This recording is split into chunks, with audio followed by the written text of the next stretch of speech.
तब तक इनका डांस देखो। ये बारिश में भीग रहे हैं। हाँ हाँ, बुखार भी आएगा।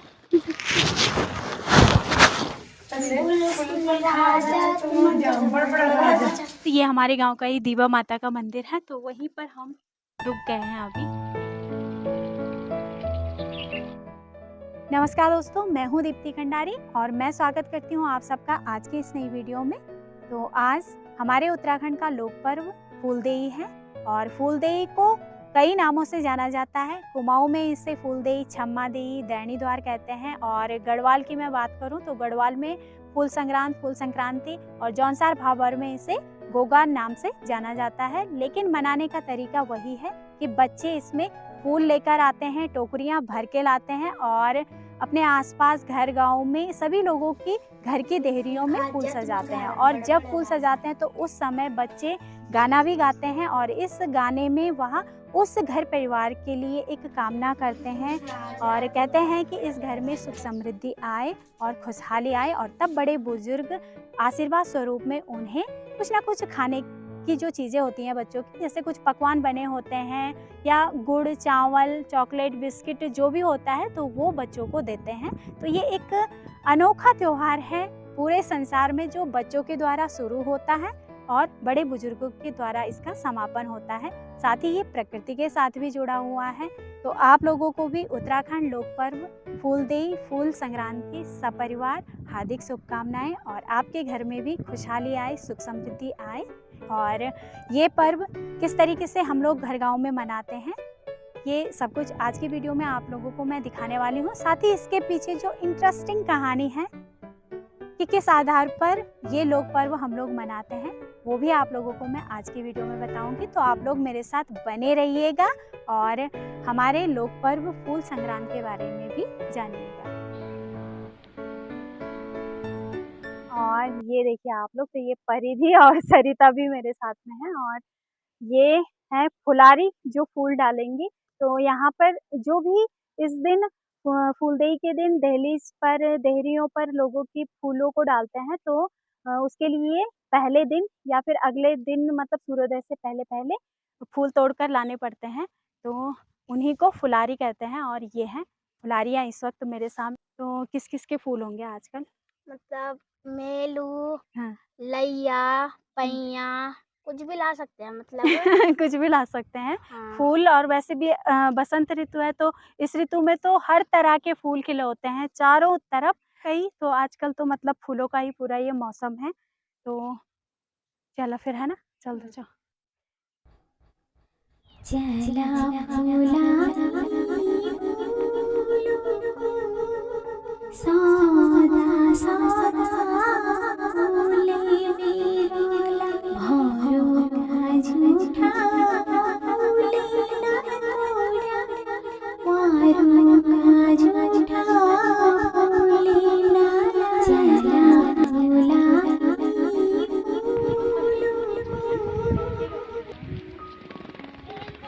परिधि तो सुबह सुबह भी तो ला सकती है फूल ताजे ताजे। अरे नहीं, जब सूरज से पहले लाने पड़ते हैं फूल या तो फिर शाम को ही लाएंगे क्योंकि फिर उनको झूठा माना जाता है, ऐसे उन्हें चढ़ाते नहीं, मतलब उनसे खेलते नहीं है। अच्छा, घर के बाद जाना पड़ा। तो फ्रेंड्स, एक तरफ धूप एक तरफ बारिश, मौसम भी अच्छा हो गया।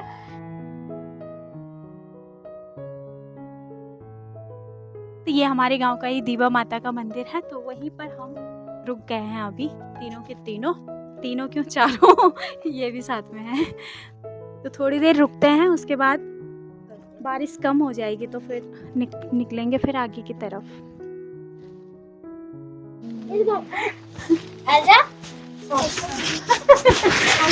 तोड़ के लिए। और ये तब तक इनका डांस देखो। ये बारिश में भीग रहे हैं। हाँ हाँ, बुखार भी आएगा ना, तब कल से पेपर भी है इनके। दोस्तों, ये फूलदेई का त्योहार कुछ ऐसे मौसम में आता है जब न ज़्यादा सर्दी होती है न ज़्यादा गर्मी होती है। बहुत बढ़िया मौसम आजकल रहता है और बिल्कुल आप लोग इस समय देख भी रहे होंगे आसपास। और साथ ही बसंत ऋतु है तो बसंत ऋतु में चारों तरफ प्रकृति में फूल ही फूल खिले होते हैं। बहुत बढ़िया मौसम इस समय का रहता है। सो फ्रेंड्स, तो यहाँ से फूल वगैरह तो हमने काफ़ी तोड़ ही लिए हैं ये फुलारियों ने। ये देखो, हो गए ना, बाकी फिर आधे रास्ते से तोड़ लेंगे ना, उधर भी तो है अभी। दोस्तों, सबसे पहले मैं आप लोगों को यहाँ पर बताना चाहूँगी कि ये फूलदेई या फूल संक्रांत का जो लोक पर्व आता है, ये कब आता है। तो आप लोगों को बता दूं कि हिंदू पंचांग के अनुसार जो अधिकतर त्योहार होते हैं वो चंद्रमा की स्थिति के अनुसार ही तय होते हैं, तो उनकी तो तिथि निश्चित होती है। लेकिन इनमें से कुछ ऐसे पर्व भी आते हैं, जैसे कि अब हमारी यही संक्रांति वगैरह जो हर 1 महीने 2 महीने में बीच-बीच में आती रहती हैं। तो ये होते हैं सौर चक्र पर आधारित, यानी कि इन तिथियों को अगर मैं आप लोगों को बताऊं तो ये तिथियां निश्चित नहीं होती, जो सौर चक्र के आधार पर होती हैं। तो इसी कारण से संक्रांति कभी मतलब आगे आ जाती है, कभी पीछे आ जाती है। तो इस बार फूलदेई या फूल संक्रांत जो लोक पर्व है ये 15 मार्च को आया है और बड़ी धूमधाम से हम लोग इस पर्व को मनाते हैं। और मनाएं भी क्यों ना, क्योंकि यहाँ पर हमारे जितने भी त्यौहार हैं उनमें से लगभग आधे से ज़्यादा हमारे पर्व प्रकृति के साथ ही जुड़े होते हैं और उत्तराखंड भी एक पर्वतीय राज्य है। तो बने रहिएगा आप लोग मेरे साथ, और साथ साथ आप लोगों को यहाँ पर दिखाना भी चाहूँगी कि हम लोग आज के दिन क्या क्या करते हैं।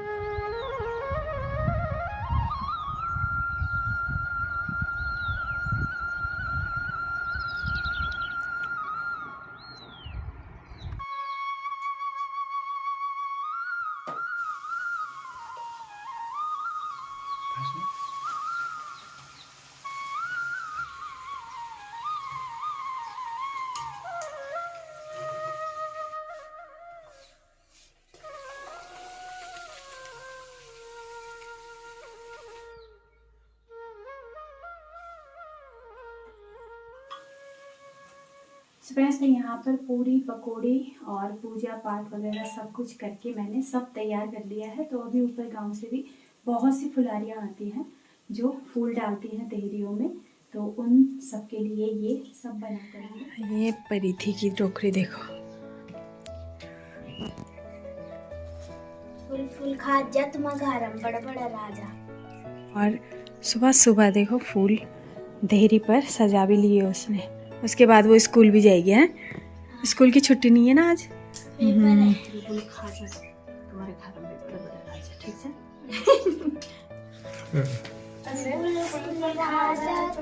नहीं, बिल्कुल फुल खा जा तुम्हारे घर में बड़ा बड़ा राजा। तो ये गीत यहाँ पर बच्चों के द्वारा गाया जाता है और बाकी अलग जगह पर कुछ अलग तरह के गीत भी गाए जाते हैं। तो यहाँ पर गांव से सभी कन्याएं फूल खेलने आई हैं, कुछ स्कूली बच्चे भी हैं और कुछ बड़े बच्चे भी जो अपने भाई बहन की टोकरी लेकर इस तरह से फूल डालते हैं। और इसके अलावा आप लोगों को एक और बात बता दूं कि यहाँ पर जिस भी घर में नया बच्चा होता है तो उसकी नई नई टोकरी होती है, तो उसके घर वाले उसकी टोकरी को लेकर के इस तरह से फूल सभी के घरों पर डालते हैं और इसके साथ ही वो खुद भी कुछ पकवान बनाते हैं और पूरे गांव में बांटते हैं। तो जैसे कि यहाँ पर ताई जी अपने नाती उनकी टोकरी लेकर आए हैं, तो वो फूल भी खेल रहे हैं और साथ साथ में पकवान भी बांट रहे हैं। तो फूलदेई और फूल संक्रांत, इसके पीछे क्या कहानी है वो मैं आप लोगों को आज की वीडियो में बताऊंगी। तो कहानियाँ वैसे बहुत हैं, लेकिन एक इंटरेस्टिंग कहानी आप लोगों को मैं आज की वीडियो में बताऊंगी। यहाँ पर फूलदेई या फूल संक्रांत की कहानी जो मैंने सुनी है तो वो यही सुनी है कि यहाँ पर कहा जाता है कि बहुत पुराने समय में एक राजा रानी हुआ करते थे और उनकी इकलौती संतान थी, एक राजकुमारी थी जो बेहद खूबसूरत थी और उसे प्रकृति से बहुत अधिक लगाव था, बहुत अधिक जुड़ाव उसे था। वो जब भी खेलने जाती थी तो प्रकृति के बीच में ही जाती थी, पेड़ पौधों से, फूलों से और कई तरह के पक्षी, उनके साथ उसका खेलना होता था और एक लगाव भी था। तो एक बार होता ऐसा है कि वो खेलते-खेलते एक ऐसे बगीचे में चली जाती है, जहाँ अजीब तरह की एक गंध आती है और उस गंध को सूंघने के बाद राजकुमारी बेहोश हो जाती है। तब राजकुमारी को अचानक से राजमहल में ले जाया जाता है और कई तरह से राजकुमारी का उपचार करने का प्रयास किया जाता है। तमाम राजवैद्य वहाँ पर आते हैं उपचार के लिए, लेकिन कोई फ़ायदा नहीं होता और ऐसे करते-करते बहुत दिन बीत जाते हैं। तब राजकुमारी की माता रानी बहुत अधिक चिंतित होती है और राजा से कहती है कि हमारा ये जो राजपाट है, ये धन संपत्ति है, अगर हमारी ये राजकुमारी ठीक नहीं होती है तो फिर ये किस काम का है। तब राजा पूरे राज्य में घोषणा करते हैं कि जो भी हमारी राजकुमारी को होश में ले आएगा, उसे हम अपना पूरा राजपाट, ये धन संपत्ति जो कुछ भी है, वो हम उसे ही दे देंगे। तो इस तरह से फिर घोषणा होती है और जगह-जगह ये बात पहुँचती है। इस तरह से फिर कुछ दिनों के बाद एक सुंदर सा युवक राजमहल के पास आता है। राजमहल के बाहर ही खड़े होकर वह कहता है कि वह राजकुमारी को ठीक कर सकता है, वो राजकुमारी को होश में ला सकता है। तो ये सब सैनिकों ने सुना और सैनिकों ने जल्दी से राजा को सूचित किया और तब राजा जल्दी से उस युवक के पास पहुँचे और उन्होंने युवक से पूछा कि आप हमारी राजकुमारी को जल्द से ठीक कर दीजिए और इसके लिए हमें क्या करना होगा वो आप जल्दी से हमें बताइए। इस पर युवक ने कहा कि आपको कुछ भी नहीं करना है, बस आपको राजकुमारी को एक बगीचे में लेकर आना है। इस तरह से फिर राजा जल्दी से जाते हैं और अपनी बेटी राजकुमारी को एक बगीचे में ले जाते हैं और तब युवक के हाथों में जो मुरली थी, बांसुरी थी, उसने उसे बजाना शुरू किया और जैसे ही युवक की बांसुरी बजी, वैसे ही बगीचे में जो चारों तरफ फूल थे उनमें हलचल होने लगी। पक्षी वहाँ पर कलरव करते हुए दिखाई दिए, साथ ही हवा के चलने से पत्तियों में सरसराहट होने लगी। एक तरह से मतलब प्रकृति में जितनी भी चीज़ें होती हैं, उन सभी में एक हलचल सी हुई और इससे एक खुशनुमा वातावरण वहाँ पर बना। और क्योंकि कई दिनों से उन पक्षियों ने और उन फूलों ने, उन वृक्षों ने राजकुमारी को भी नहीं देखा था, तो आज राजकुमारी को देखकर वो सब भी वहाँ पर एक खुशी सी उनमें थी। इसी तरह से वहाँ पर कुछ कोलाहल सा हुआ बांसुरी के सुनते ही और तब राजकुमारी को भी कुछ देर बाद होश आया और राजकुमारी के होश में आते ही राजा बहुत अधिक खुश होते हैं और तब राजा ने उस युवक को अपना पूरा राजपाट दिया और साथ ही राजकुमारी का विवाह भी उस सुंदर से युवक से कर दिया, क्योंकि उसके कारण से राजकुमारी को होश आया था।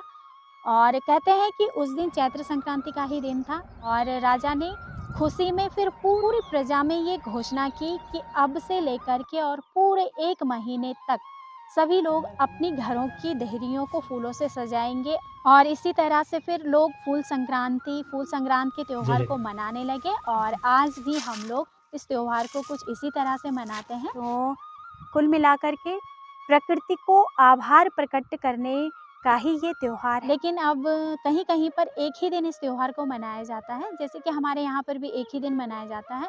लेकिन अगर मैं आप लोगों को प्रॉपर पौड़ी की बात बताऊँ, पौड़ी गढ़वाल ज़िला है, तो इसमें कई ब्लॉक आते हैं अलग-अलग जगह, तो अलग-अलग जगह पर अलग-अलग तरीके से मनाया जाता है त्योहार। लेकिन जो प्रॉपर अगर पौड़ी की मैं बात आप लोगों को बताऊँ, तो वहाँ पर अभी भी पूरे 1 महीने तक इसी तरह से कन्याओं के द्वारा लोगों की देहरियों पर फूल रखे जाते हैं और इस त्योहार को इतनी ही धूमधाम से मनाया जाता है। और फिर अगले महीने यानी कि जब बैसाख का महीना आता है, तो बैसाख के दिन ही 1 गत्ती को बड़ी टोकरी बनाई जाती है फूलों की और बड़े रूप में बनाई जाती है और उसमें कुछ पकवान रखे जाते हैं और तब उनका विसर्जन किया जाता है।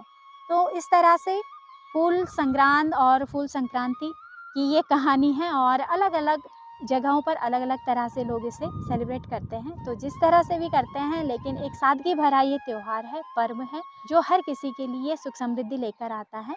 तो आप लोगों के लिए भी यह त्योहार सुख समृद्धि लेकर आए और आप लोगों के चेहरे भी हमेशा फूलों की ही तरह यूँ चमकते रहें, आप लोग दमकते रहें और हमारे वीडियोस देखते रहें। तो आज का ये वीडियो आप लोगों को पसंद आया है, तो वीडियो को लाइक, शेयर और कमेंट आप लोग ज़रूर कीजिएगा। तो मिलूँगी आप सभी से अब नेक्स्ट इंटरेस्टिंग वीडियो के साथ। तब तक आप सब स्वस्थ रहें, खुश रहें। नमस्कार।